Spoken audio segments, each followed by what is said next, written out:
নমস্কার বন্ধুরা, success mania WBPSC চ্যানেলে সকলকে স্বাগত। তো আজকে চলে এসেছি 5 নম্বর ক্লাস নিয়ে প্র্যাকটিস সেট। এই 5 নম্বর প্র্যাকটিস সেটটি তোমরা প্রথম থেকে শেষ পর্যন্ত দেখতে থাকো এবং তোমরা আমার কোশ্চেন বলার পরে তোমরা নিজেরা উত্তর দিতে থাকো এবং আমার যে উত্তর দিচ্ছি সেটার সাথে মিলতে থাকো, তাহলে তোমাদের ভালো রকমের প্র্যাকটিস হয়ে যাবে। এবং এখানে যে 20টি কোশ্চেন নিয়ে এসেছে, এই 20টি কোশ্চেন কিন্তু তোমাদের আপকামিং যে গ্রুপ সি গ্রুপ ডির এক্সাম আছে এবং যে এক্সামের ডেট দিয়ে দিয়েছে 1 তারিখে এবং 8 তারিখে, সেটার জন্য কিন্তু যথেষ্ট হেল্পফুল হবে।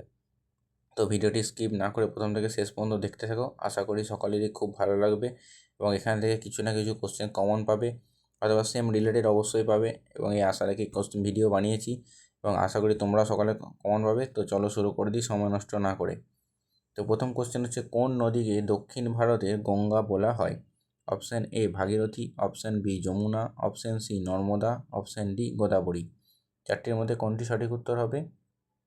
তো এখানে যে অপশান আছে, চারটে অপশানের মধ্যে সঠিক উত্তর হবে কিন্তু হলো অপশান ডি, অর্থাৎ গোদাবরী নদীকে কিন্তু দক্ষিণ ভারতে গঙ্গা বলা হয়।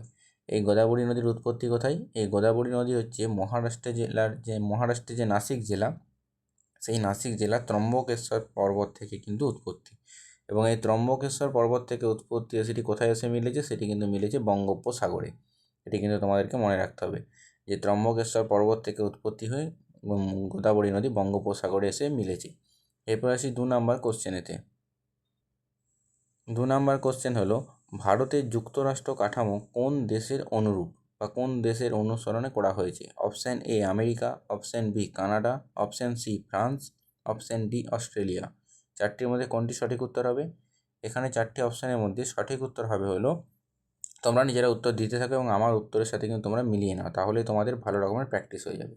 তো চলো কোনটি সঠিক উত্তর হবে? এখানে সঠিক উত্তর হবে হলো অপশান বি, অর্থাৎ ভারতের যে যুক্তরাষ্ট্র কাঠামো সেটি কিন্তু কানাডা রাষ্ট্র থেকে অনুরূপ বা কোনো কানাডা রাষ্ট্র অনুসরণে করা হয়েছে। এখানে কানাডা হলো সঠিক উত্তর। এরপর আসি 3 নম্বর কোশ্চেনেতে। 3 নম্বর কোশ্চেন হলো, ভারতীয় সংবিধানের 21 নম্বর অনুচ্ছেদে বলা হয়েছে কি? অপশান এ ধর্মীয় স্বাধীনতা, অপশান বি আইনের অধিকার, অপশান সি জীবন ও ব্যক্তি স্বাধীনতার অধিকার, নাকি অপশান ডি আইন দ্বারা প্রতিষ্ঠিত পদ্ধতি। কোনটি সঠিক উত্তর হবে এখানেতে? তো তোমরা সকলেই জানো যে চারটি অপশানের মধ্যে যেটি সঠিক উত্তর সেটি হলো অপশান সি, অর্থাৎ জীবন ও ব্যক্তি স্বাধীনতার অধিকার। এটি হলো এখানে সঠিক উত্তর। 21 নম্বর অনুচ্ছেদে কিন্তু জীবন ও ব্যক্তি স্বাধীনতার যে ব্যাপার সেটা কিন্তু 21 নম্বর অনুচ্ছেদে আলোচনা করা আছে এবং 21 নম্বর অনুচ্ছেদেই কিন্তু এটি লক্ষ্য করা যায়। এরপর আসি 4 নম্বর কোশ্চেনেতে। 4 নম্বর কোশ্চেন হলো, কন্যাকুমারী কোথায় অবস্থিত বা অবস্থিত কোথায়? Option A Karnataka, option B Kerala, option C Tamil Nadu, option D Andhra Pradesh. চারটের মধ্যে কোনটি সঠিক উত্তর হবে? চারটি অপশানের মধ্যে যেটি সঠিক উত্তর হবে সেটি হলো তামিলনাড়ু, অর্থাৎ অপশান সি। এটি কিন্তু কন্যাকুমারী কিন্তু তামিলনাড়ুতে অবস্থিত। আর এই কন্যাকুমারী কি? কন্যাকুমারী হলো কিন্তু যে ভারতের যে মূল ভূখণ্ড, এই মূল ভূখণ্ডের কিন্তু দক্ষিণতম বিন্দু হলো কিন্তু এই কন্যাকুমারী। এটি কিন্তু মনে রাখতে হবে। এটা থেকেও কিন্তু কোশ্চেন আসে যে ভারতের দক্ষিণতম বিন্দুর নাম কি? মূল ভূখণ্ডে যদি বলে তখন কিন্তু সঠিক উত্তর হবে হলো কন্যাকুমারী। এরপর আসি 5 নম্বর কোশ্চেন। 5 নম্বর কোশ্চেন হলো, ভারতের পূর্বতম স্থানের নাম কি? Option A Guharmoti, option B Kibithu, option C Indira point, নাকি অপশান ডি ইন্দিরা কল। কোনটি হবে সঠিক উত্তর? এখানে বলে দিই, অপশান এ যেটি আছে গুহারমতি, এটি কিন্তু ভারতের পশ্চিমতম বিন্দু বা পশ্চিমতম স্থান। এটি কোথায় অবস্থিত? এটি আছে কিন্তু গুজরাটের কচ্ছ জেলাতে এটি কিন্তু অবস্থিত, এই গুহারমতি। এখানে তাহলে 5 নম্বরে সঠিক উত্তর কোনটি হবে? 5 নম্বরে সঠিক উত্তর হবে কিন্তু হলো অপশান বি, অর্থাৎ কিবিথু হলো ভারতের পূর্বতম স্থান। এরপর আসি 6 নম্বর কোশ্চেনে। 6 নম্বর কোশ্চেন হলো, আপ্পিকো আন্দোলন কত সালে হয়েছিল? 1973, option B 1993, option C 1978, option D 1983। কোনটি হবে সঠিক উত্তর? তো চারটি অপশানের মধ্যে সঠিক উত্তর হলো অপশান ডি, অর্থাৎ 1983 সালে কিন্তু এই আপ্পিকো আন্দোলন হয়েছিল। এবং এই আপ্পিকো আন্দোলন কোথায় হয়েছিল? এই আপ্পিকো আন্দোলন কিন্তু হয়েছিল কর্ণাটকে। এটি কিন্তু মনে রাখতে হবে। আপ্পিকো আন্দোলন কিন্তু এই কর্ণাটক রাজ্যতে হয়েছিল। এরপর আসি 7 নম্বর কোশ্চেনে। 7 নাম্বার কোশ্চেন হলো চার্লস ব্যাবেজ কোনটি তৈরি করেন এদের মধ্যে? Option A calculator, option B abacus, option C ENIAC, option D diesel engine. কোনটি সঠিক উত্তর হবে এখানেতে? তো এখানে যে 4টি অপশান আছে, এখানে আমরা সকলেই জানি যে চার্লস ব্যাবেজকে কিসের জনক বলা হয়? চার্লস ব্যাবেজকে কিন্তু কম্পিউটারের জনক বলা হয়। এরপর আছে এখানে সঠিক উত্তর কোনটি হবে? এখানে সঠিক উত্তর হবে কিন্তু হলো অপশান এ, অর্থাৎ ক্যালকুলেটর। চার্লস ব্যাবেজ কিন্তু ক্যালকুলেটর আবিষ্কার করেছিলেন বা তৈরি করেছিলেন। এরপর এখানে কিন্তু তোমাদের একটা হোমওয়ার্ক দিই। হোমওয়ার্ক হলো যে 7 যে ডি অপশান, এটা কিন্তু একটি ভেরি ভেরি ইম্পর্টেন্ট কোশ্চেন, যে ডিজেল ইঞ্জিন, এই ডিজেল ইঞ্জিন কে আবিষ্কার করেছিলেন? এটি কিন্তু তোমরা কমেন্টে জানিও যে ডিজেল ইঞ্জিন কে আবিষ্কার করেছিল। এটি কিন্তু বিভিন্ন পরীক্ষাতে এসেছে, এটির উত্তর তোমরা কমেন্টে জানিও, আমি তার অবশ্যই রিপ্লাই দেবো। এরপর আসি 8 নাম্বার কোশ্চেনে। 8 নাম্বার কোশ্চেন হলো ট্রাফিক সিগন্যালেতে যে আলোর ক্রম সেটি কোনটি? মানে ট্রাফিক সিগন্যালে যে আলো থাকে সেটা নিচ থেকে ওপরে যে ক্রম থাকে বা ওপর থেকে নিচে, সেটির ক্রম কী? অপশান এ হলো লাল সবুজ হলুদ, অপশান বি সবুজ লাল হলুদ, অপশান সি সবুজ হলুদ লাল, অপশান ডি লাল হলুদ সবুজ। কোনটি সঠিক উত্তর হবে? 4টি অপশানের মধ্যে সঠিক উত্তর হবে হলো অপশান ডি, অর্থাৎ লাল হলুদ সবুজ, এটি হলো সঠিক উত্তর। এরপর আসি 9 নাম্বার কোশ্চেনে। 9 নাম্বার কোশ্চেন হলো অশোকের লিপির পাঠোদ্ধার কে করেন বা করেন কে? Option A Alexander, option B James Prinsep, option C Wheeler, option D Max Muller. তো কে হবে এখানে সঠিক উত্তর? তো এখানে তোমাদের যে প্রথম অপশান আছে আলেকজান্ডার, এই আলেকজান্ডার নিয়ে বলে দিই। এই আলেকজান্ডার কিন্তু 327 অব্দেও বা খ্রিস্টপূর্বে 327 এর মে মাসে কিন্তু ভারতে আক্রমণ করেছিল। এবং তখন কে ছিল রাজা? তখন কিন্তু ছিলেন পৌরবরাজ পুরু, যিনি কিন্তু তাকে বাধা দিয়েছিলেন। এবং এই বাধা দেওয়ার পরে যে যুদ্ধ হয়েছিল 326 খ্রিস্টাব্দে বা 326 অব্দে, সেই যুদ্ধর কী নাম? সেই যুদ্ধর নাম হলো কিন্তু হিদাসপিসের যুদ্ধ। এটি কিন্তু ইতিহাসে রয়ে গেছে। এবং এখান থেকে একটা সবচেয়ে মোস্ট ইম্পর্ট্যান্ট কোশ্চেন, সেটি হলো আলেকজান্ডার ভারতবর্ষে কত মাস ছিলেন? এটি সঠিক উত্তর হবে কিন্তু 19 মাস। তিনি কিন্তু 19 মাস ভারতবর্ষে ছিলেন, এটি হলো সঠিক উত্তর। এবং এখানে যে 9 নম্বর কোশ্চেনের সঠিক উত্তর কোনটি হবে? 9 নম্বর কোশ্চেনের সঠিক উত্তর হবে হলো অপশান বি, অর্থাৎ জেমস প্রিন্সেপ। তিনি কিন্তু খরষ্টি এবং ব্রাহ্মী যে লিপি, সেই দুটোরও কিন্তু পাঠোদ্ধার করেছিলেন। এবং এই জেমস প্রিন্সেপ অশোকের শিলালিপি পাঠোদ্ধার কত সালে করেছিলেন? 1837 সালে কিন্তু তিনি এই অশোকের শিলালিপির পাঠোদ্ধার করেন। এরপর আসি 10 নাম্বার কোশ্চেনে। 10 নাম্বার কোশ্চেন হলো রাজ্যপালের কার্যকালের মেয়াদ কত বছর? Option A 5, option B 6, option C 4, option D কোনোটিই নয়। তো এখানে যে রাজ্যপাল হতে গেলে কত বছর মানে ন্যূনতম বয়স কত হতে হবে? ন্যূনতম বয়স হতে হবে কিন্তু 35 বছর। এবং তিনি কিন্তু কোনো লোকসভা বা বিধানসভার সদস্য হতে পারবেন না, এবং তিনি কিন্তু কোনো লাভজনক পদে বসতেও পারবেন না। এটি হলো এখানে মেন ক্রাইটেরিয়া। এবং রাজ্যপালের হাতে যে প্রশাসনিক ক্ষমতা, সেটি কত নাম্বার অনুচ্ছেদে দেওয়া আছে বা পার্টে? 154(1). এতে কিন্তু দেওয়া আছে যে এই ধারা অনুযায়ী প্রশাসনিক ক্ষমতা রাজ্যপালের হাতে পুরোপুরি দেওয়া আছে। এটি হলো এই সংবিধানের এত নম্বর ধারা অনুযায়ী 154(1). এটি কিন্তু মনে রাখতে হবে। আর এখানে যে 356 নম্বর যে ধারা অনুযায়ী, যে তোমরা যেটা জানো যে রাজ্যপাল যে রাষ্ট্রপতিকে যে মানে সুপারিশ করা হয়, সেটা কিন্তু 356 নম্বর ধারা অনুযায়ী হয়। তো এখানে যে কোশ্চেন করা হয়েছে যে রাজ্যপালের কার্যকালের মেয়াদ কত বছর, এখানে কিন্তু সঠিক উত্তর হয়ে যাবে তোমাদের অপশান এ, অর্থাৎ 5 বছর। এরপর আসি 11 নম্বর কোশ্চেনে। 11 নম্বর কোশ্চেনে আসার আগে বলে দিই সকলকে ভিডিওটি দেখার জন্য অসংখ্য ধন্যবাদ। ভিডিওটি আরও কোশ্চেন আছে, অবশ্যই শেষ পর্যন্ত দেখো, এবং বন্ধুদের মধ্যে ভালো লাগলে শেয়ার করে দিও, সাবস্ক্রাইব করে দিও চ্যানেলটি, লাইক কমেন্ট করো, এবং কমেন্টে যে হোমওয়ার্ক দিয়েছি সেটি জানিও। এবং চলো সময় নষ্ট না করে পরবর্তী কোশ্চেনে যাই। তোমাদেরকে জানিয়ে রাখি এই চ্যানেলে কিন্তু একটি প্লেলিস্ট বানিয়ে দিয়েছি গ্রুপ সি/ডি এর জন্য। সেই প্লেলিস্ট যে তোমরা সেভ করে নেবে এবং সেখান থেকে তোমরা কিন্তু প্র্যাকটিস করতে পারবে। এবং এখানে থেকে কিন্তু যে সমস্ত ভিডিও দেবো ওই প্লেলিস্টের মধ্যে আপলোড করে দেবো, তাহলে কিন্তু তোমাদের খুঁজে পেতেও অনেক কম কষ্ট করতে হবে। এরপর আসছি 11 নাম্বার কোশ্চেনে।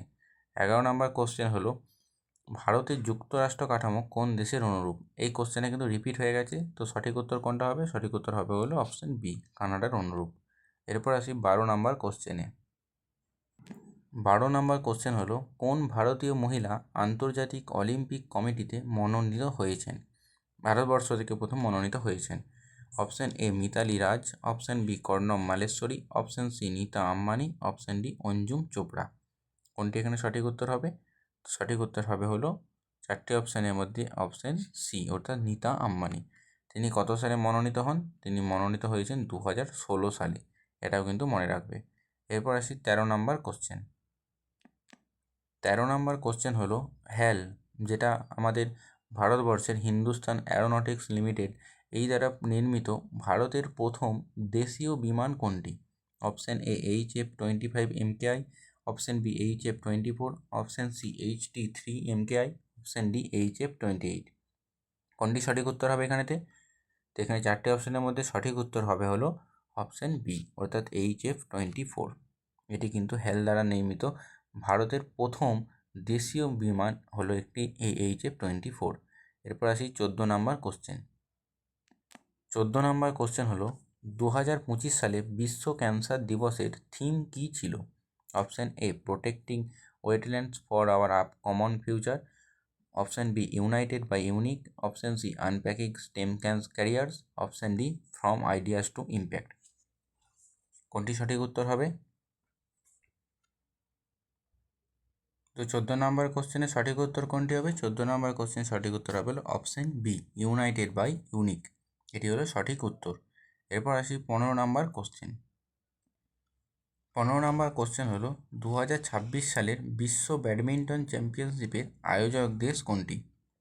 Option A Malaysia, option B Bharat, option C Singapore, option D Japan. কোনটি সঠিক উত্তর হবে এখানেতে? 15 নম্বর কোশ্চেনের সঠিক উত্তর হবে হলো অপশান বি, অর্থাৎ ভারত কিন্তু 2026 সালে বিশ্ব ব্যাডমিন্টন চ্যাম্পিয়নশিপে আয়োজন করছে। এরপর আসি 16 নম্বর কোশ্চেন। 16 নম্বর কোশ্চেন হলো, কাকড়াপাড়া পারমাণবিক কেন্দ্র কোথায় অবস্থিত? Option A Kota, option B Surat, option C Mumbai, option D Kalpakkam. কোনটি সঠিক উত্তর হবে? তো এখানে সঠিক উত্তর হবে হলো 16-র জন্য অপশান বি, অর্থাৎ সুরাটে কিন্তু অবস্থিত কাকড়াপাড়া পারমাণবিক কেন্দ্র। এরপর আসি 17 নম্বর কোশ্চেন। 17 নম্বর কোশ্চেন হলো, ভিটামিন ডি এর অভাবে কোন রোগ হয়? অপশান এ রাতকানা, option B beriberi, option C scurvy, option D rickets. তো কোন রোগ হয়? এখানে দেখো যে অপশান আছে অপশান এ, অর্থাৎ রাতকানা। এই রোগটি কিন্তু হয় ভিটামিন এ এর অভাবে। এই ভিটামিন এ এর রাসায়নিক নাম কি? ভিটামিন এ এর রাসায়নিক নাম হলো রেটিনল। এবং এখানে তোমাদের বিজ্ঞানসম্মত নামগুলো বলে দিচ্ছি, তোমরা জাস্ট শুনতে থাকো, তোমাদের রিভিশন হয়ে যাবে। অপশান এখানে যেটা আছে প্রথম হচ্ছে অপশান এ বা ভিটামিন এ এর রাসায়নিক নাম হলো রেটিনল। ভিটামিন ডি এর রাসায়নিক নাম হলো ক্যালসিফেরল। ভিটামিন ই এর রাসায়নিক নাম হলো টোকোফেরল। ভিটামিন কে এর রাসায়নিক নাম ফাইলোকুইনাইন ন্যাপথোকুইনাইন। ভিটামিন বি1 এর রাসায়নিক নাম থিয়ামিন। ভিটামিন বি2 এর রাসায়নিক নাম হলো রাইবোফ্ল্যাভিন। ভিটামিন বি3 এর রাসায়নিক নাম হলো প্যান্টোথেনিক অ্যাসিড। এবং ভিটামিন বি5 এর রাসায়নিক নাম হলো নিয়াসিন। এবং ভিটামিন বি7 বা ভিটামিন এইচ এই নামেও কিন্তু ভিটামিন বি7কে ডাকা হয়। এই ভিটামিন বি7 এর রাসায়নিক নাম হলো বায়োটিন। এবং ভিটামিন বি12 এর রাসায়নিক নাম হলো সায়ানোকোবালামিন। যদি কোশ্চেন করে যে কোন ভিটামিনেতে কোবাল্ট পাওয়া যায়, সেক্ষেত্রে সঠিক উত্তর হবে কিন্তু ভিটামিন বি12। অথবা এরপর হচ্ছে ভিটামিন সি এর রাসায়নিক নাম হলো অ্যাসকর্বিক অ্যাসিড। এবং ভিটামিন পি এর রাসায়নিক অপশান হলো সাইট্রিন। এখান থেকে যারা কোশ্চেন করে যে কোন কোন ভিটামিন জলে দ্রবণীয়, সেটি হলো ভিটামিন বি, সি, পি। এবং কোন ভিটামিন স্নেহ পদার্থ বা ফ্যাটি দ্রবণীয়, সেক্ষেত্রে সঠিক উত্তর হবে কিন্তু এ, ডি, ই এবং কে। এরা কিন্তু ক্লোরোফর্ম বা ইথারে কিন্তু দ্রবীভূত হয়। তো এখানে যে অপশানে আছে সেই অপশান অনুযায়ী এখানে সঠিক উত্তর কোনটি হবে? ভিটামিন ডি এর অভাবে কোন রোগ হয়? সেক্ষেত্রে কিন্তু সঠিক উত্তর হবে হলো 17-র ডি, অর্থাৎ রিকেট রোগ কিন্তু হয়। এই রিকেট রোগ কিন্তু ভিটামিন ডি এর অভাবে হয়। এরপর আসি 18 নম্বর কোশ্চেন। 18 নম্বর কোশ্চেন হলো, কোনটি denitrifying bacteria? Option A bacillus, option B nitrosomonas, option C somonas, option D rhizobium. কোনটি সঠিক উত্তর হবে? এখানে তোমাদেরকে বলে দিই, তাহলে তোমরা নিজেরাই উত্তরটা করতে পারবে। ওইখানে হচ্ছে দেখো সিউডোমোনাস বা থায়োব্যাসিলাস। এই দুটো কি? এই দুটো হলো কিন্তু ডিনাইট্রিফাইং ব্যাকটেরিয়া। আর নাইট্রোসোমোনাস এটা কি ব্যাকটেরিয়া? এটি হলো নাইট্রিফাইং ব্যাকটেরিয়া। আর রাইজোবিয়াম এটি কি? এটি হলো নাইট্রোজেন ফিক্সিং ব্যাকটেরিয়া। আর ব্যাসিলাস কি? ব্যাসিলাস হলো কিন্তু ডিনাইট্রিফাইং ব্যাকটেরিয়া। তো তাহলে এখানে সঠিক উত্তর কোনটি হয়ে যাবে? এখানে সঠিক উত্তর হবে হলো কিন্তু সোমোনাস। এটি কিন্তু হলো সঠিক উত্তর, এটি কিন্তু ডিনাইট্রিফাইং ব্যাকটেরিয়া। এরপর আসি 19 নাম্বার কোশ্চেনে। 19 নাম্বার কোশ্চেন হলো, হাতের তালুতে রেখে ব্যবহার করা হয় কোন computer? Option A laptop, option B palmtop, option C desktop, option D super. কোনটি সঠিক উত্তর হবে? তো আমরা সকলেই জানি আমাদের কোলে রেখে যে ব্যবহার করা হয় সেটার নাম হলো কিন্তু ল্যাপটপ। তাহলে হাতে রেখে বা হাতের তালুর ইংরেজি কি? পাম। তো হাতে রেখে যেটা করা হয় সেটা সঠিক উত্তর কী হবে? অপশান বি, অর্থাৎ পামটপ। এরপর আসি 20 নাম্বার কোশ্চেনে। 20 নাম্বার কোশ্চেন হলো, হিউয়েন সাং যার সময় ভারতে এসেছিলেন তার নাম কি? Option A Harshvardhan, option B Kumaragupta, option C Samudragupta, option D Ashoka. কোনটি সঠিক উত্তর হবে? আমরা সকলেই জানি এবং এই কোশ্চেনটি আমাদের কাছে সকলেরই পরিচিত, কারণ এই কোশ্চেন বহুবার এসেছে। সঠিক উত্তর হলো option A Harshvardhan. Hiuen Tsang কিন্তু হর্ষবর্ধনের আমলেই এসেছিলেন। তো এখানেই শেষ করছি। সকলকে অসংখ্য ধন্যবাদ ভিডিওটি শেষ পর্যন্ত দেখার জন্য। সকলকে অসংখ্য ধন্যবাদ এবং চ্যানেলটি অবশ্যই সাবস্ক্রাইব করে দিও, লাইক করো এবং হোমওয়ার্কটি কমেন্ট করো এবং তোমাদের ভিডিও কেমন লাগলো কমেন্টে জানিও এবং তোমাদের বন্ধুদের মধ্যে ভিডিওটি শেয়ার করে দিও যদি তোমাদের অবশ্যই ভালো লেগে থাকে এবং চ্যানেলটি সাবস্ক্রাইব করে পাশে থেকেও। তোমাদের আশা করি অনেক ভিডিও হেল্পফুল হবে এই ভিডিওগুলি দেখে। এবং প্লেলিস্টে দেবে একটা লাস্ট মিনিট রিভিশন বলার প্লেলিস্ট আছে, ওই প্লেলিস্টটা তোমরা নিজেদের মধ্যে সেভ করে নিও। ওই প্লেলিস্ট এক্সামের আগে জাস্ট 2-3 দিন আগে থেকে দেখতে থাকবে, তোমাদের মানে কমপ্লিট স্ট্র্যাটেজিকে রিভিশন হয়ে যাবে। সেই জন্যই তোমাদের বানিয়ে দেওয়া আছে, ওটা দেখে যে অবশ্যই তোমাদের অনেক হেল্প হবে। চলো এখানে ভিডিওটি শেষ করলাম। সকলকে অসংখ্য ধন্যবাদ।